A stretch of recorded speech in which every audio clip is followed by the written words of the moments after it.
투자자 여러분 반갑습니다. 김종철입니다. 자, 최근에 국내 시장을 보면서 느끼는 게 있죠. 아, 진짜 주가 위치가 정말 중요한 거구나.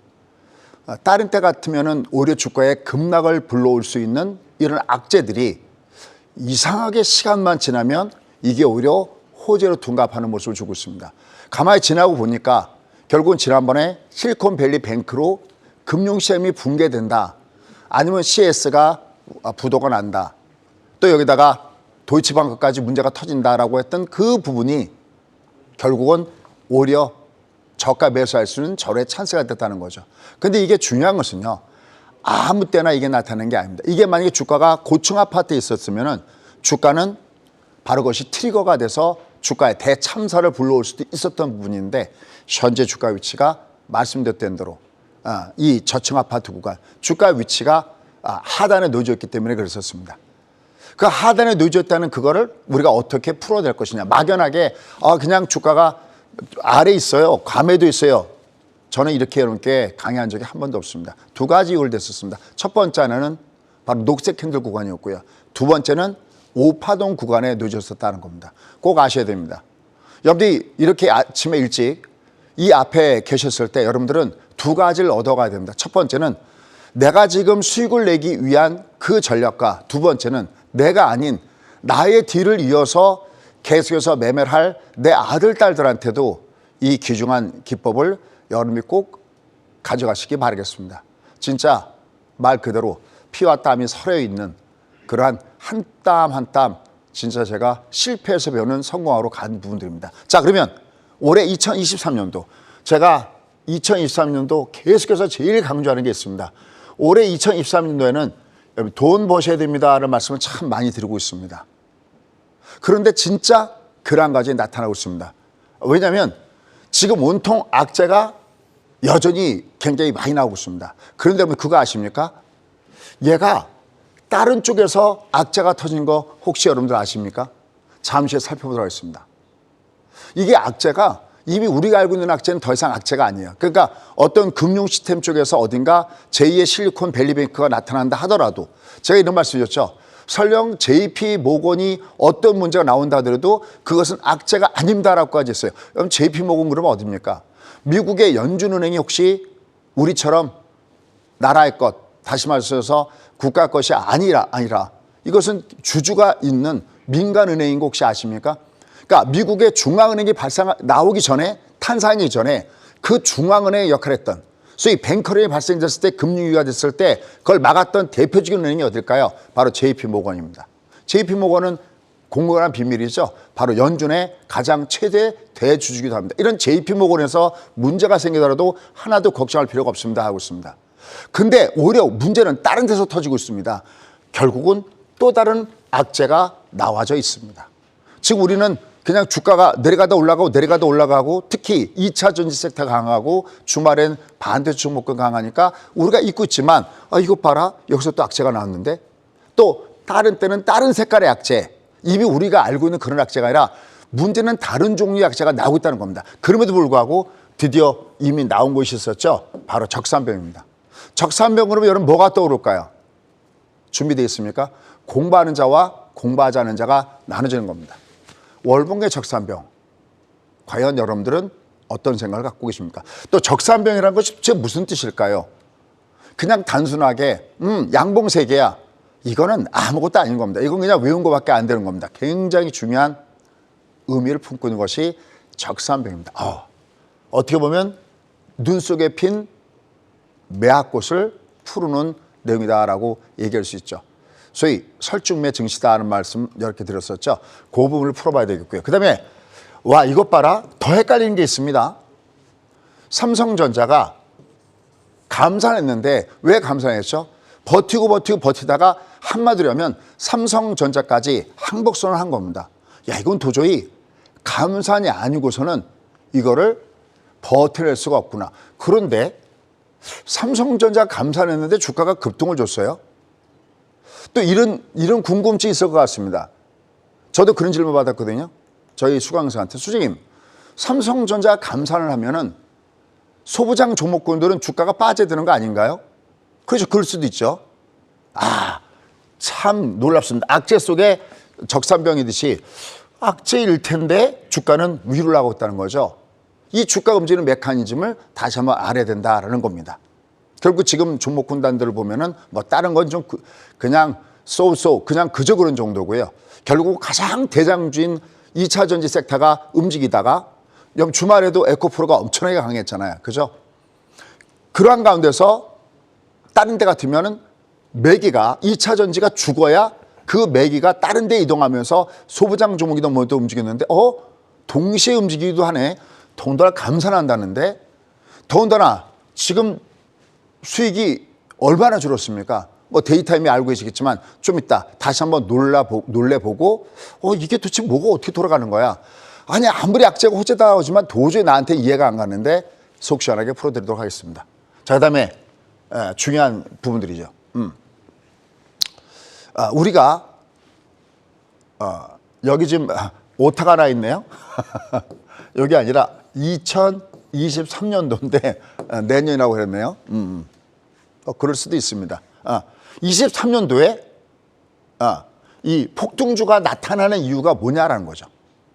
지금 폭등주가 보통 올해 연초 대비해서 더블 이상 나온 종목이 수두룩 뻑적지근합니다. 왜 23년도에 폭등주가 나타나는 걸까요? 역시 이런 부분들 알아야 내가 그래야 전체적인 매크로적인 시각을 이해하면서 내가 베팅을 어디다 쓸 것인가라는 부분입니다. 여러분들 지금 이 시간은 너무너무 아깝습니다. 이제 2023년도가 지나가면 혹은 2013년도가 지나가기 전에 지나버리면 제가 한 가지 악재는 꼭 생각하면서 매매해야 된다고 그랬죠. 과연 그 악재를 여러분들 아십니까? 잘 이해가 안 갈 겁니다. 그래서 항상 반복을 더하고 부족한 부분들은 10시 반에 여러분과 함께 찾아뵙고 있습니다. 그럼 첫 번째, 4월이 시작됐습니다. 4월이 어떻게 시작했나 볼까요? 천만다행입니다. 뭐가? 항상 월이 바뀌면 우리가 체크하는 게 하나가 있습니다. 그게 뭘까요? 이럴 때 벌써 뭐라고요? 상대 강도. 벌써 나오죠. 질문도 안 했는데 역시 우리 사회자분 엄지척입니다. 여러분들 살 수 있다는 거죠. 상대 강도입니다. 그 상대 강도의 그림을 보도록 하겠습니다. 이겁니다.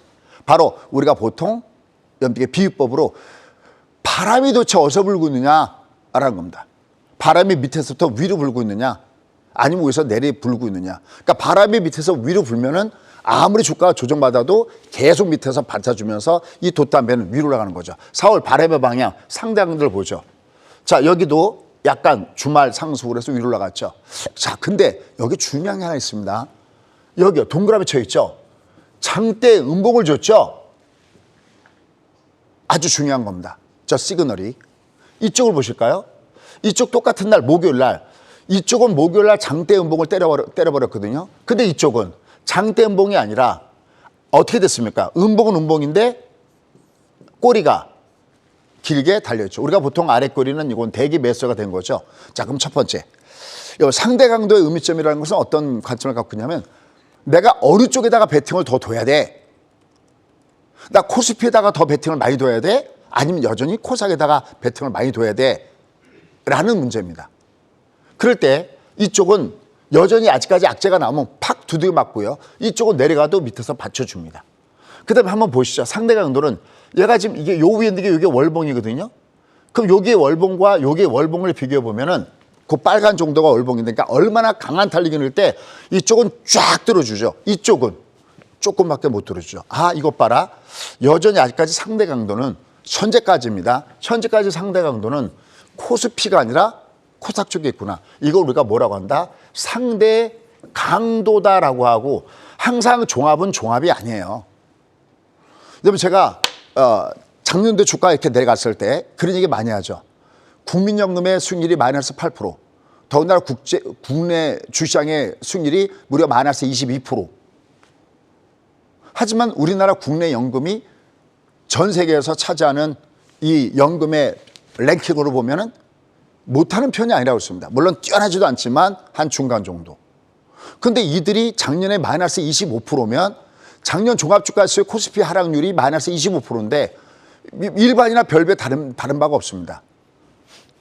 다만 자산 분배를 통해서 마이너스 22%임에도 불구하고 전체 수익률은 마이너스 8%로 카바한 부분이 있다고 그랬습니다. 그럼 이들이 종목을 잘못 잡아서 그랬을까요? 그건 아니라고 했습니다. 분명히 좋은 종목을 갖고 있었을 텐데 펀더멘탈도 따져보고 다 따져봤겠죠. 하지만 결국은 그렇게 당할 수밖에 없었던 것은 종합이 아니에요. 종합은 시가총액이에요. 여러분들 이 생각부터 빨리 바꿔야 됩니다. 그래서 저는 개인적으로 진짜 개인적으로 우리 미래가 달린 국민연금 글쎄요 뭐 이 방송 보고나 있겠습니까만서도 그래도 그 뜻이 하늘에 닿는다면 우리가 어떤 매매를 할 때 나의 재산을 지키고 나의 재산을 증가할 때 가장 중요한 것은 뭐냐면은 좋은 종목을 고르는 거 굉장히 중요합니다. 우리가 보통 바텀업이라고 하는데 탑다운 방식. 전체 시장과 업황이 어떻게 돌아가는지를 보고 내가 리스크 관리를 해야 되는지 안 해야 되는지를 아는 거죠. 물론 우리가 이럴 수 있어요. 워렌 버핏식으로 내가 좋은 주식을 가져가고 내가 평생 동안 내가 이 주식을 가져간다. 예를 들어서 워렌 버핏처럼 코카콜라를 지독스럽게 갖고 있다든지 지금 애플을 갖고 있다든지 물론 그럴 수 있습니다. 그러나 맞춤교육이라는 게 있습니다. 과연 여러분 중에서 얼마나 많은 분들이 워렌 버핏이나 아니면 국내 연기금이나 아니면 다른 쪽처럼 그렇게 많은 자금을 갖고 가는 사람들이 누가 있겠으며 여러분 중에서 거의 많은 분들은 신용도 쓰시잖아요. 또 필요할 때는 돈을 빼서 써야 되는 부분이 있는데 이번에 SB뱅크 같은 경우도 왜 문제가 생겼습니까? 미국 국채인데 끝까지 갖고 있었으면 안정된 보장을 얻을 수 있었잖아요. 그렇죠? 왜 문제가 생겼어요? 중간에 돈 돌려달라고 하니까 문제가 생긴 거 아닙니까? 중간에 돈을 꺼내려고 그러는데 작년처럼 주가가 하락하는 장에서는 버틸 자간이 없는 거잖아요. 그렇죠? 그러니까 항상 여러분들은 종합은 종합으로 보지 마시고요. 거듭 강조드리죠. 시가총액이 늘어나는 장, 내려가는 장. 자, 그럼 올해 여러분들이 2023년도에 제발 돈 많이 버십시오라는 얘기는 뭐냐면 저의 계산은 2023년도에는 종합이 올라간 데가 아닙니다. 시가총액이 늘어난 장세구나. 이 시가총액이 늘어난 장세일 때 돈 벌어야죠. 우리가 보통 물 들어올 때 노젓는다라는 얘기 하잖아요. 바로 그런 부분들 보셔야 됩니다. 결국 여전히 4월에 발해 방향은 우상향 중에 있구나. 이게 정말 다행이구나 하는 겁니다. 그런데 제가 아까 서두에 요 장대음봉이 굉장히 중요하다고 그랬죠. 요게요. 이게 물론 다시 카바가 되고 있고 여긴 장대음봉이 아니라 아래 거니까 여긴 제껴놓고 이게 왜 굉장히 중요하면 얘가요.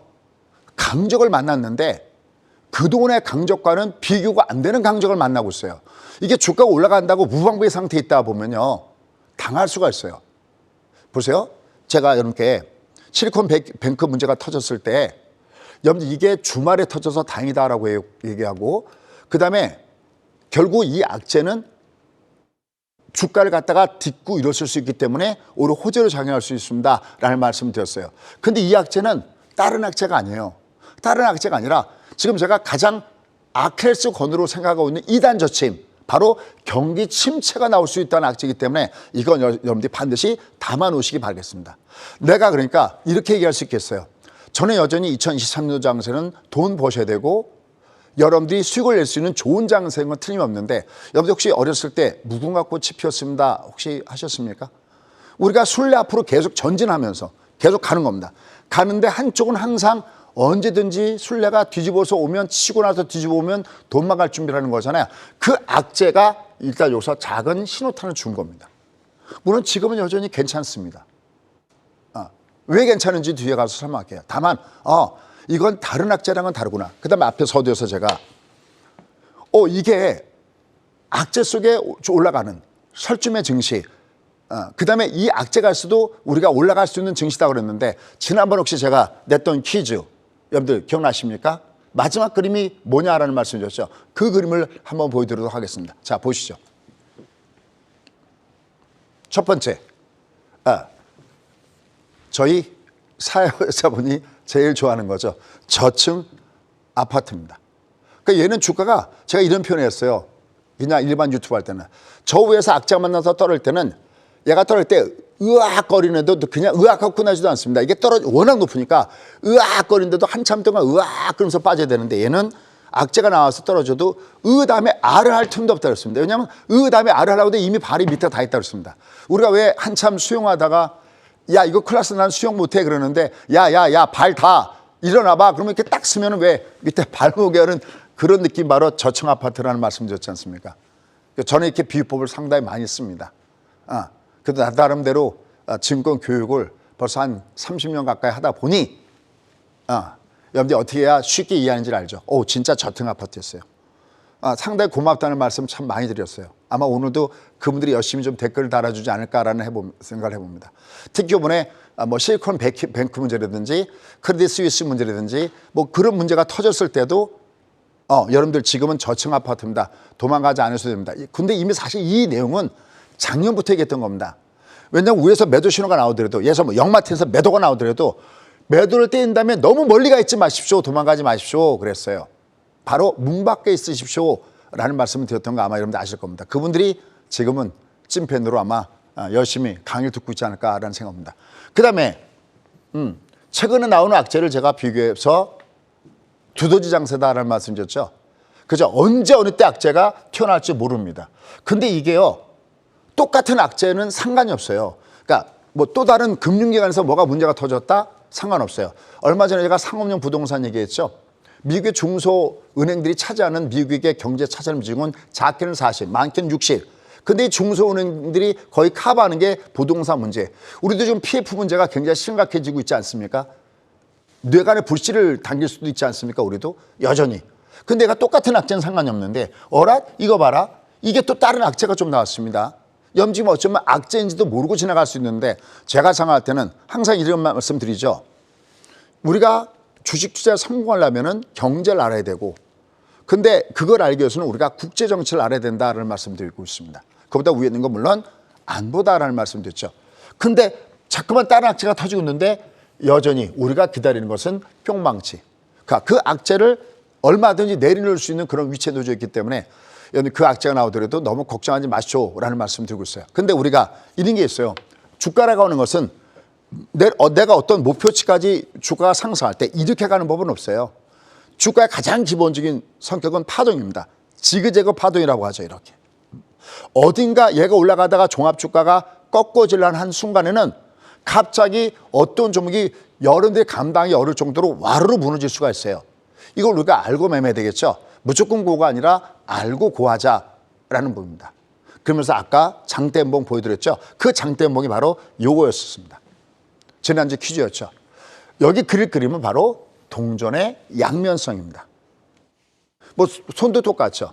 시장이 어떨 것 같아요? 그러면 손과 같습니다. 그러면 이렇게 보면 밝은 면이고요. 이렇게 보면 어두운 면이죠. 동전의 양면과 같다. 즉 다시 말해서 이 동전의 양면과 같은 것은 바로 최근에 불거지고 있는 금융 긴축의 완화 문제, 더 나아가서 금리 인하에 대한 이런 문제가 나오고 있다는 거죠. 금리 인하는 좋은 거 아닙니까? 노. 착각이라고 했습니다. 제가 지난주에 데이터가 있으니까 보십시오. 금리 인하 자체는 굉장히 좋은 건데 금리 인하가 왜 발생했지라는 그 뒷배경을 보지 않으면 그건 수박 겉핥게 되고 그럼 여러분 재테크에 결코 성공할 수가 없습니다. 제가 느낀 겁니다. 금리 인상과 금리 인하는 동전의 양면과 같아서 그게 좋을 때가 있고 즉 금리 인하를 했을 때 시장에 호재가 돼서 올라갈 때가 있고 뭐 가장 가까이는 2020년도 3월 달에 금리를 내려서 제로금리에서 주가가 폭등했던 거 아실 겁니다. 근데 그것은 금리 인하가 호재가 아니에요. 금리 인하가 중요한 게 아니라 금리의 수준이 중요한 겁니다. 근데 지금 금리가 5%가 상당 금리가 5%가 있는데 여기서 금리를 내린다. 그렇다고 이들이 아직까지 인플레이션에 대한 문제가 다 해결도 안 됐는데 이거 내릴 때 과연 0.5, 0.75 막 이렇게 팍팍팍 내릴까요? 여러분 생각 어떻습니까? 지난번에 이미 점도협에서 보셨죠? 내년에 금리 내려야 내년에 내리는데 1%입니다. 1%면 어떻게 내릴까요? 8번 열리는데 0.25씩 그냥 분기마다 내린다라는 것이 이들의 생각이거든요. 이거 갖고 과연 금리 인하가 호재라고 할 수 있을까요? 커다란 착각입니다. 문제는 이제 그 금리 인하를 할 때 주가 위치를 봐야 되는 겁니다. 그리고 그때 시츄에이션을 봐야 되는 겁니다. 얘들이 어떤 이유에서 금리를 내리는지 이 부분을 봐야 되거든요. 동전의 양면과 같다. 잊지 마십시오. 자꾸만 반복하게 되면 내 거가 됩니다. 그런데 문제는 뭐냐면 지금은 어떤데? 라는 겁니다. 그럼 지금 어쩌라고? 지금은 이 동전의 양면 중에서 밝은 면이 반영되는 시기에 있다고 그랬죠. 뭐가 될 때까지? 금리 인하가 되기 전까지는 이 시장은 어두운 면보다는 밝은 면이 된다. 그러니까 무슨냐면 칼은 칼집에서 뽑기 전에가 가장 무서운 거잖아요. 앞으로 금리 인하할 거야. 금리 동결하고 금리 인하할 거야. 라는 그 재료가 이게 뽑기 전인 겁니다. 그러니까 얘는 지금 현재까지는 현재 주가 위치가 낮은 위치에 있었기 때문에 제가 오뚜기에 비유했었죠. 이게 쓰러지는 악재가 나오더라도 넘어졌다가 왜 올라오느냐? 위치가 밑에 있어요. 오뚜기의 원리가 그거 아니겠습니까? 지금 장세 오뚜기 장세예요. 내려가도 올라가고 내려가도 올라가는 이런 패턴을 벌써 갖고 있는 거거든요. 이런 큰 빅픽처 그림이 있어야 거기에 디테일이 존재하는 겁니다. 종목이 한쪽에서는 영웅주들이 탄생하니까 얘를 다 개무시해버리다 그럴 때는 나중에 크게 계좌가 당할 수가 있습니다. 근데 얘를 알고 하면 너무 편합니다. 그건 자세한 것은 좀 이따가 10시 반에 직접 여러분께 보여드릴게요. 이건 그냥 초보들도 할 수 있어요. 요새 너무 좋아하세요. 제가 종목을 뽑아드리지 않아도 예비관심자만 뽑아놓으면 본인들이 알아서 매매할 수 있는 아주 재미난 노하우들이 있습니다. 소위 그 번개 차트를 이용한 매매 방법이거든요. 어쨌든 지금은 동절의 앞면이 반영된다. 근데 이미 목요일 날 보면 이거 봐라. 경기 침체가 우리가 사실요. 예전에는 배드 이즈 굿이었잖아요. 여러분 그게 이해가 안 가시지 않으세요? 아니 불과 얼마 전까지만 하더라도 나쁜 뉴스가 나와야 금융기칙이 나오니까 시장에 호재였는데 왜 이번에 나쁜 뉴스가 나왔는데 왜 이번에는 이게 악재로 반영되느냐라는 거예요. 이걸 내가 항상 why를 모르면은 그 돈은 내 돈이 아닌 겁니다. 자, 이런 상태에서 실제 팩트 숫자로 보자고요. 이렇게 악재가 있는데 분명히 이장이 올라가기 전에 우리가 가장 가까운 악재는 금융 위기에 대한 악재도 있었고 뭐 별의별 악재가 있는데 실제 주가는 어떻게 움직이고 있습니까? 이렇게 움직이고 있다는 거죠. 와우. 원더풀. 코스피는 최고 수익률이 올해 11%. 어쨌든 얘는 연초 대비 위로 올라가는 모습을 보여주고 있습니다. 이쪽을 보십시오. 와, 여러분들 지수가 30%입니다. 사회자분 어떠세요? 지수가 30%면. 엄청나게. 야, 이건 놀라운 일입니다. 여러분들 제가 이렇게 얘기하죠. 지수가 평균치가 30%잖아요. 그러면 주도 업종은 여기다 곱하기 2배수를 때려줘야 된다고 했습니다. 멀티플을. 그럼 주도 업종은 60%가 올라갔다는 거고 업종 수익률이요. 주도주는 거기다 또 곱하기 1을 하면 2, 62, 120% 더블 이상 나오고 있다는 겁니다. 실제 그러잖아요. 2차 전지 섹터에서. 저희는 또 어찌어찌 하다 보니까 완전히 2차 전지 섹터하고 로봇주만 또 잔뜩 갖고 있습니다. 행운이 뒤따른 거죠. 왜 여기서 이렇게 폭등주가 나올까요? 이걸 내가 한 번 정도는 생각해 봐야 된다라는 겁니다. 얘가 코사기 적산병 속에서 지수만 30%가 급등하였다. 근데 사실 여기를 열어보면 그 이유는 아주 간단한 부분들이 있습니다. 어떤 부분들이 있는지 보셔야 되겠습니다. 자, 다음 그림 한번 보도록 하겠습니다. 다음 한번 보시죠. 여러분들 이 그림을 잘 보셔야 됩니다. 얘가 지금 이 적산명이 도대체 어떤 의미점을 갖고 있느냐라는 거거든요. 얘는 사실은 우리가 캔들 기법 중에서 작은 캔들이 아니라 장땅봉이 하나만 나와도 그쪽이 세력의 방향이거든요. 여러분 주도주도 가면서 가만히 보십시오. 주도주 가서 감아보면 신호탄은 적산병이, 그러니까 장대양봉이거나 아니면 적산병으로 시작해서 전부 다 주도주가 나옵니다. 그러니까 여러분들이 어떤 주도 잡을 때 막 내리꽂을 때 얘가 주도주가 되겠다 찍는 건 그건 기관이나 외국인들은 계속 분할로 여러 차례 매수하기 때문에 가능하지만 작은 금액을 갖고 있는 분들이 가슴 있게 공략하는 방법은 얘가 내가 때 어디가 바닥인지 어떻게 알겠어요? 내려가다가 장대양봉을 팍 주는 순간 그 다음에 얘가 참인지 거짓인지 분석해갖고 그 다음에 들어가는 방법이거든요. 근데 이 적산병은 도대체 어떤 의미를 갖고 있느냐. 특히 얘가 다른 적산병이 아니라 연쇄 적산병이라는 것을 주목해서 보셔야 됩니다. 그러니까 그러기 위해서는 이걸 보셔야 됩니다. 자, 제가 지난번에 효성 첨단 소재에 대해서 한번 말씀드리겠습니다. 한번 보시죠. 너무나 기억에 새로운 건데요. 얘가 2021년도에 저희가 이 종목만 가지고 저희가 한 300% 정도 수익을 낸 부분들이 있습니다.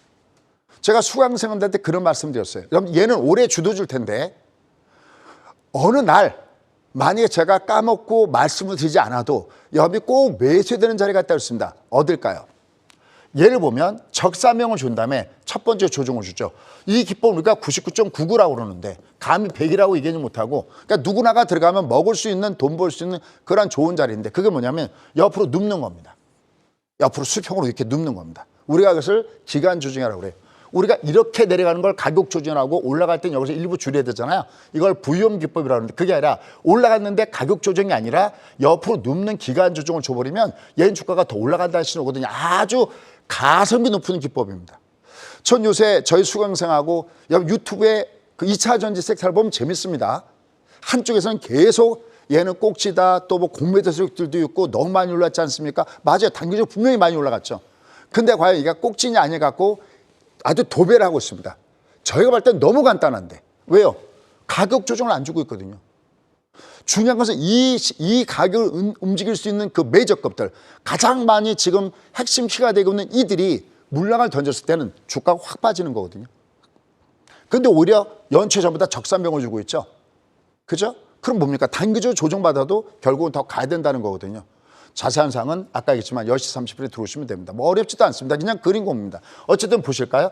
딱 이미 연초에 이 옆에 있는 캔들보다 이게 벌써 장대양봉이죠. 그럼 이거는 일반들이 만든 작품이 아니거든요. 수없이 많은 준비를 했고 이걸 매직 기간이라고 하는데 원차트 법칙이라고 그래요. 옆으로 누웠으면 누울수록 이렇게 크게 가는 겁니다. 혹자는 지금 보시는 분 중에서 첫 번째 분들이 이렇게 얘기할 수 있을 겁니다. 아유, 지나간 거 누가 이기 못해. 그러니까 발전이 없고 계좌가 엉망이 되는 겁니다. 이렇게 좀 믿어보면 안 될까요? 왜냐하면 지금 제가 하는 얘기들은 이미 저희 수강생들이 몇 년 동안, 몇 년이 아니죠. 10년, 20년 동안 저한테 같이 공부하고 있는 그런 수제자들이 계속 듣고 있는 방송이에요.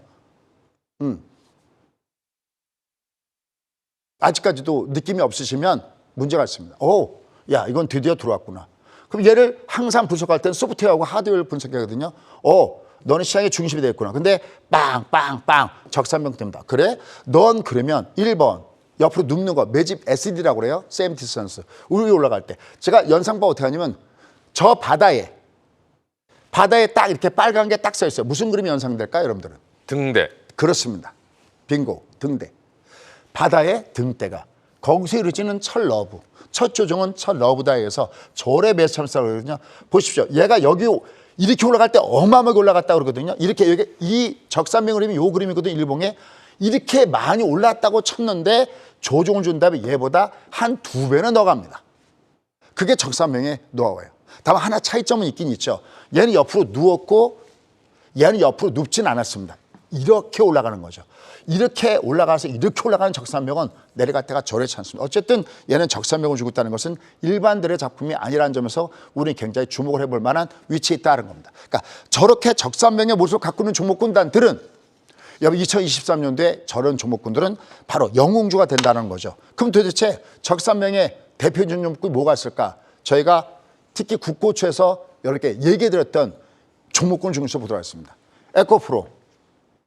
그죠? 이건 저희가 이거 여기 가서 한번 보시죠. 여기 가시면 제가 제일 많이 하는 거. 이거 무슨 패턴일까요? 자, 대답은 남겨놓겠습니다. 뭐 워낙 유명하니까요. 여러분들 무슨 공부 그러면 굉장히 어렵게 생각하세요. 그냥 그림 공부라니까요. 에코프로. 이게 지금 저희가 여기 지금 두 군데 동그라미 쳐 있죠? 저희가 국고에서 추천 나간 겁니다. 여기도 한 번 더 나갔고요. 얘가 우연의 일치가 아니라 요 매매 공식이 있습니다. 그냥 어린아이도 가르쳐 놓으면 쉽게 할 수 있는 거예요.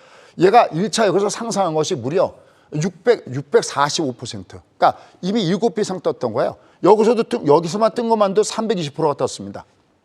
나머지들도 다 마찬가지입니다. 에코프로비엠. 요거 갖고 또 요새 얘기가 많죠. 에코프로비엠. 그죠? 특히 아주 웃기죠. 참 그런 건 없어야 되는데. 한참 부정적인 매도 의견을 내놓고 보니까 얘들이 미리 공매도를 쳐놓고 부정적인 얘기를 했던 데가 있죠. 우에케증권사. 제가 이름은 명칭을 하지 않도록 하겠습니다. 그죠? 우리가 너무나 잘 알고 있는 그 증권사에서도 지들이 공매도 때려놓고 가격은 목표 가격이 얘보다 한 반값을 나타냈습니다. 죄송합니다. 욕하면 다 하고 넘어갈게요. 나쁜 놈들이죠. 그건 진짜 나쁜 놈들입니다. 지들이 매도할 때 여러분들 우리가 어떤 사람 잡아갑니까? 자기가 미리 선취매를 해놓고 추천하는 행위. 나쁜 놈들이죠. 그 다음에 자기가 해먹고 다 헤쳐드시고 그 다음에 공매도를 딱 대놓고 나쁜 레포트 내는 놈들. 진짜 나쁜 놈들입니다. 내가 공부하지 않은 놈은 그 나쁜 놈들한테 당합니다. 가보십시오. 어떤 놈들이 나쁜 놈들인지. 어쨌든 급등은 좋습니다. 그 다음에 제가 맨날 이름 뒤에 소재, 신소재, 머티리얼 주는 건 무조건 좋다. 쭉 이렇게 했습니다. 로봇 주는 이런 것들 있죠. 그래서 그래프 몇 개만 뽑아왔습니다. 그죠? 얘들 밑에서부터 여기서부터 쭉 얘들이 저점 대비 수익률이 아니라 올해 1년간 올라간 수익률이 아까 제가 했죠. 종합이 지수가 30%야? 그러면 주도 업종은 60%고 주도 종목은 120%거든요. 올해 연초에 올라간 게 에코프로가 179%. 이 중간에 공매도 때리는 사람들은 죄송합니다만 동종도 안 갑니다. 이건 찍은 거예요. 여러분들 쓰리가가 아십니까? 쓰리가가. 유가를 보면 쉽게 알 수 있다고 그랬죠. 너무 우리한테는 쉬운 문제거든요. 갖다 찍는 겁니다. 바닥도 대충 내려갈 때 찍고, 그러니까 사고 올라갈 때 대충 꼭지에서 때렸으면 이거는 당에 마땅하죠. 이걸로 만약에 돈을 벌었으면 이 사람은 더 죽습니다. 왜? 이거 쉽네. 자기가 찍는 대로 무조건 맞네. 그죠? 더 크게, 나중에 진짜 더 크게 더 깨집니다. 차라리 지금 깨지는 게 낫건 거죠. 요거 아주 쌤통인 거죠, 사실은. 근데 여러분 중에서는 지금도 방송을 들으면서 둘 중에 한 가지일걸요. 내가 만약에 에코프로를 안 갖고 있고 에코프로를 안 갖고 있으면 여러분들은 공매도 세력이 이겼으면 아마 그런 사람들 있을 겁니다. 그런 밴드의 소갈딱지 머리를 갖고는 절대 돈을 못 법니다. 내가 바꾸면 되잖아요. 내가 그럼 지금부터 봐야 되나? 물론 지금 너무 많이 올라갔습니다. 얘들도 아까 보면 아까 적산병 있잖아요. 그럼 얘가 월봉상 조정 줄 때가 있습니다. 가장 좋은 샘플이 레인보우 로봇입니다. 그걸 가지고 저희가 10시 만에 자세하게 한번 보도록 하겠습니다. 코스모 신소재 올해 더블 났고요. 레인보우는 얘가 지금 이 올해 연간 주가가 밑으로 올라간 것만 무려 300%가 올라갔습니다. 얘는 285%가 올라왔습니다. 그러면 도대체 왜 이렇게 이들 종목군단들은 이렇게 크게 올라갈까요? 잘 보십시오. 얘가 만약에 이게 사실은 악재가 호재입니다. 이게 만약에 지금이 지난 2020년도처럼 막강한 유동성을 풍부하게 작용하면서 금리가 완전하게 저금리였다면 얘들은 올라가지 못했을 겁니다. 왜? 세력들의 타겟은 이쪽이 아니었을 거니까요. 저부터라도 지금 시장에 막 돈이 넘쳐오르면 야 어떤 종목이 실적이 좋을까? 이거 안 따집니다. 이거 안 따지고 야 얼마든지 왕창 사갖고 왕창 갖다 팔 수 있는 게 뭘까? 바로 초대형성 종목군들이 따봉을 주는 주가 흐름이 됐을 겁니다. 근데 지금은 금리가 높잖아요. 자금은 한정돼 있잖아요. 한정된 자금, 이 일정한 요 금액을 가지고 뭔가 자기네가 수익을 낼 때 누가 여기서 삼성전자가 주말에 올라가고 뭐 워낙 또 많이 빠졌으니까 좀 이따 삼성전자도 얘기했지만 올라는 가겠지만 왜 그들이 그동안에 막혀 있었냐고요. 오히려 지금의 자금 사정이 한정돼 있기 때문에 결국은 테마주 중심으로 움직이는 거고 그게 바로 코스피가 아닌 코스닥에서 적산명을 줬던 이유가 바로 그겁니다. 오히려 이들 종목에서 올해는 금리가 이렇게 높은 수준에 있을 때는 여전히 개별 종목군들의 장세가 계속 이어질 가능성이 있다는 것을 바로 내가 메커즘상에서 알아야 된다라는 겁니다. 자, 그럼 이런 가운데서 아까 제가 강적을 만났다고 그랬죠. 어떤 강적일까요? 자, 첫 번째 한번 보시죠. 여기 지금 보면 3월에 신규 취업자 수가 23만 6천 명. 뭐 여기 내용 쭉 여기다 써놨습니다. 전망치보다 작은 숫자고 그다음에 2월 달에 증가폭이 무려 31만 1,000명보다도 이 신규 취업자 수가 줄고 있습니다. 이제 노동시장에 가장 미국이 자신 있어 하는 이 노동시장에 결국은 아문이 들이고 있습니다. 얼마 전에 오도방 정도를 떨었죠. 왜냐하면 소프트웨어 엔딩 간다고 그러다가 그러면서 뭐라고 했습니까? 야, 이제는 내 롤엔딩이야. 얘는 내리지도 않아. 그냥 가. 항상 그게 문제입니다. 여러분들 결코 잊지 마십시오. 하늘은 결코 바벨탑을 허락하지 않습니다. 그 오만이 나타났을 때 요새 누가 롤엔딩 얘기하는 사람 어디 있습니까? 롤엔딩 얘기하던 인간들은 다 어디 가셨나요? Where are you? 너 어딨니? 이 흐름, 사이클 이건 절대 무시할 수가 없습니다. 드디어 고용의 신규 취업자 수들이 줄어들기 시작하고 있습니다. 이것뿐만이 아니라 이 앞에 나온 데이터 한번 보십시오. 이게 지금 한 번이 아니라 이 앞에 지금 계속 나온 거 보십시오. 보면 우리가 졸투 보고서다라고 얘기하죠. 지금 여기 졸투 보고서 보면 990만 건. 보통 우리가 딱 졸투 보고서 나면 무조건 1,000만 건이었잖아요. 그래서 두 당 무조건 내가 직업을 골라서 가는 거잖아요. 2개 이상이.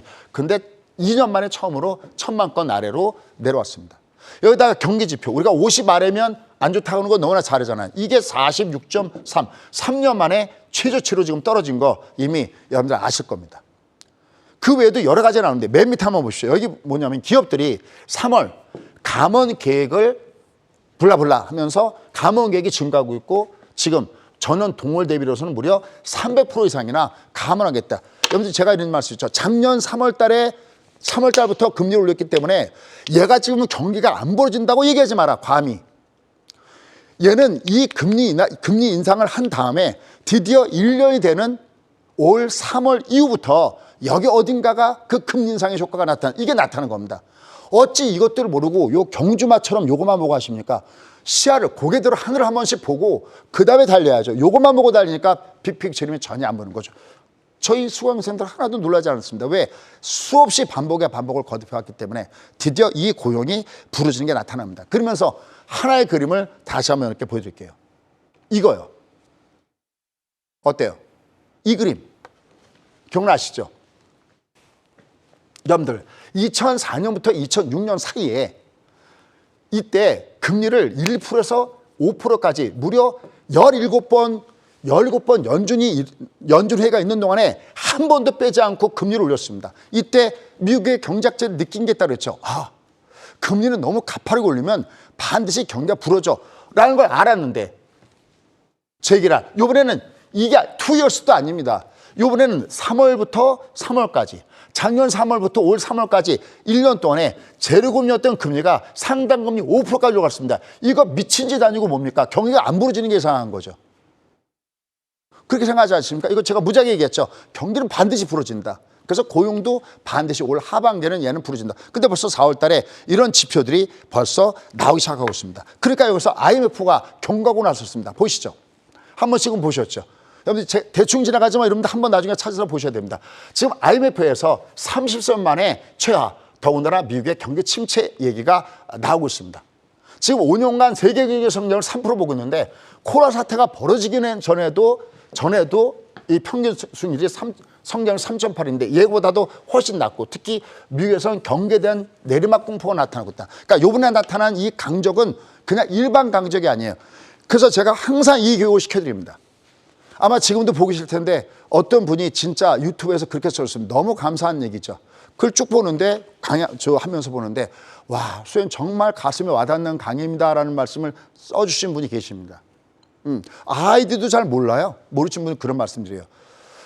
왜냐하면 항상 방심하면 당하는 겁니다. 하늘은 결코 인간의 바벨탑을 허락하지 않습니다. 내가 보고해야 됩니다. 아, 얘가 결국은 이게 나타났구나. 결국 미국의 침체 공포가 시작되는구나. 근데 아직은 그 동전의 양면 중에서 아직은 호재가 반영되는 장이기 때문에 그나마 다행스럽다는 거죠. 자, 그런데 이게 또 하나가 악재가 터졌어요. 여러분들 지금 모르고 지나가고 있습니다. 그냥 블라블라블라. 뭡니까? 와, 이겁니다. 지금 유가가 밑에서도 올라가고 있죠. 수익 그러면 물가가 불안, 그 얘기를 하는 게 아니라 물가 불안 얘기하는 게 아니라 오펙 플러스에서 감산했는데 이게 완전히 미국의 뒤통수를 쳤잖아요. 그럼 여러분들은 자, 제가 질문 마음속에 품어보십시오. 어떤 놈이 나쁜 놈일까요? 사우디의 빈살만이 나쁜 놈이라고 생각하시는 분, 아니면 미국이 나쁜 사람이라고 생각하시는 분, 어느 쪽이십니까? 물론 이건 국가안보랑은 또 다릅니다. 이런 얘기하면 국가안보가 어쩌죠. 그렇다고 우리가 중국에다가 기댈 수 있습니까? 없잖아요. 미국에 기대야지. 아마 우리가 기름값 올라가면 우리가 당장 타격이 있고, 야, 저 간땡이가 벗네, 빈살만이 저거 왜 저러지? 지난번에는 누굽니까? 조 바이든이 사우디 갔을 때 뭐 이거 주먹박수한 거 기억나시죠? 제발 증산 좀 해달라. 근데 그 다음에 감산했죠. 200만 배럴인가, 그죠? 근데 이번에 또 오펙 플러스 러시아까지 합해서 166만 배럴, 그러면 366만 배럴을 감산했거든요. 그러면 지금 하루에 쓰는 것이 1억 배럴을 쓴다고 봤을 때, 그러면 366만 배럴 감산이면 전 세계 석유 한 3.6%를 감산한 거거든요. 이건 사실 어마어마한 겁니다. 숫자는 작은 것처럼 보이지만은 이건 사실 어마어마한 타격을 주는 거거든요. 이건 완전하게 미국의 뒤통수 쳤습니다. 왜냐하면 보세요. 여러분 지난번에 어디입니까? 그 SVB 뱅크 사건이 터졌을 때 얘들은 JP모건 사태가 나오더라도 얘들은 분명히 해결될 거라고 보는 그 자신감 어디 있었냐면 경제 분석도 아니었고 차트 분석도 아니었습니다. 국제 정치 분석이었습니다. 왜? 2008년도에 이미 미국은 40% 법칙이 있어요. 자기네 GDP의 40% 이상을 위협하면서 미국을 위협하는 나라들은 전부 다 자기 발열에 무릎을 꿇는 거거든요. 그게 대표적인 것이 1985년도에 바로 프라자 회담이었고, 바로 일본이 몰락하게 된 배경이 바로 그거였잖아요. 그러면 중국도 손 봐줬어야 되는 거거든요. 근데 왜 못 봐줬죠? 2008년도에 지들이 문제가 생겼잖아요. 미국이요. 글로벌 금융위기 때문에. 손을 봐줘야 되는데 내 코가 석자니까 그렇게 할 수가 없었어요. 오히려 그러면서 야, 중국에 달러만 기축통화를 쓰면 돼. 이젠 중국 위안화도 좀 써야 되는 거 아니야? 그랬거든요. 요번에 한 번 더 SV뱅크로 이게 문제가 됐다면, 더군다나 이게 바다 건너서 CS나 프랑크푸르트 어디입니까? 도이치방크나 이런 데로 넘어갔잖아요. 이게 자기네가 먼저 문제가 터지면서 이게 전이가 되니까 또 한 번 이게 커졌으면요. 미국 이 책임에서 면할 수가 없었습니다. 더군다나 SB뱅크가 뭐에 투자했습니까? 미국채, 달러 투자했는데 이 꼴을 당했으면 미국 완전히 요번에 전 세계 패권 중에서 화폐 패권에서 굉장히 위협을 느끼게 되는 거거든요. 그러니까 얘들은 지금 금리를 마음대로 올릴 수도 없어요. 그러니까 얘들은 호시탐탐 야 이제 아까 각종 지표에서 이제는 인플레가 잡히는 모습을 주니까 얘들도 여유롭게 내가 그러면 좀 있다가 금리를 인하해볼까 하는 순간에 누가 빈살만이 사우디에서 뒤통수 확 때려버렸죠. 얘가 다시 올라가고 있잖아. 얘가 내려가다가. 그럼 얘들 함부로 금리 내릴 수 있겠습니까? 함부로 내릴 수가 없겠죠. 그럼 어떻게 될까요? 굉장히 고금리 상태에서 지금 그렇지 않아도 뭔가가 막 부글부글 끌어올리고 언제 어느 때 뭐가 터질지 모르는 이런 상태가 돼 있는데 얘들은 과연 어떻게 될까요? 여기서 중요한 것은 이렇게 주가가 가가 현상이 나오는가 안 나오는가를 충분하게 보고 매매를 하셔야 된다는 겁니다. 이런 상태 속에서 그러면 과연 미국 얘들이 이 사우디가 잘못한 걸까요? 아니요. 근데 사우디는 이미 여러 차례 배신감을 느꼈어요. 가장 큰 배신감은 어디였을까요? 그렇습니다. 여기입니다. 이 그림을 꼭 기억하십시오. 100달러 이상했던 유가가 이렇게 내려갔을 때 바로 셰일 혁명과 치킨 게임이었었죠. 바로 오바마 정권 때부터 두 가지가 사우디의 눈을 확 돌게 했습니다. 첫 번째, 미국은 수입국이었죠. 근데 셰일 혁명이 나타나면서 수입국에서 수출국으로도 변질할 수 있는 부분이 됐었고요. 두 번째, 지금 여러분 아시다시피 사우디하고 시아파의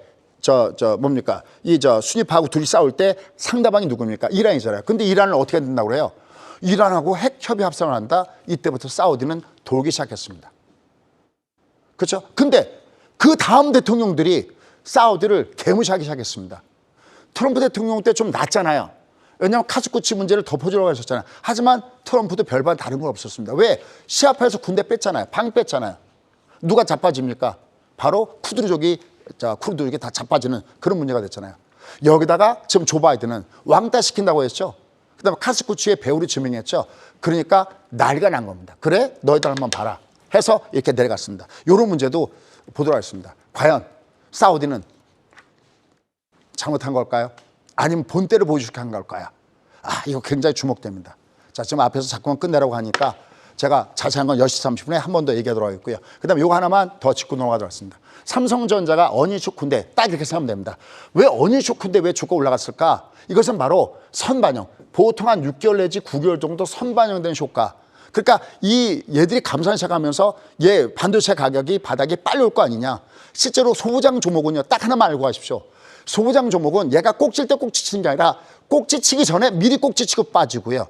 얘가 바닥을 치는 먼저 움직입니다. 그러니까 감산이가 나와도 주가가 올라갔던 부분이었죠. 결국 지금의 시장은 뒷구턴 장세가 나오고 있고요. 그 다음에 다음 주에 주목할 것은 바로 이 내용입니다. 요 내용과 그 다음에 요 뒤에 있는 요 내용은 제가 10시 반에 좀 더 짚어드리도록 하겠습니다. 일단 가장 중요한 것은 지금의 장은 여전히 우상향하고 있습니다. 대신 우상향 가운데서 얘가 여기 저점만 안 깨면 얘는 계속해서 위로 올라갑니다. 그다가 저점을 깨고 내갔을 때 가가 다음에 저점을 깨고 났을 때 장은 붕괴되는 겁니다. 그래서 다음 주 가장 중요한 것은 얘가 여기 저점을 안 깨는 일입니다. 얘는 이미 저점을 안 깨고 이미 돌파했죠. 얘는 여전히 여유가 있고요. 얘는 여기만 안 깨면 여전히 고고고다라는 것을 잊지 마시기 바라겠습니다.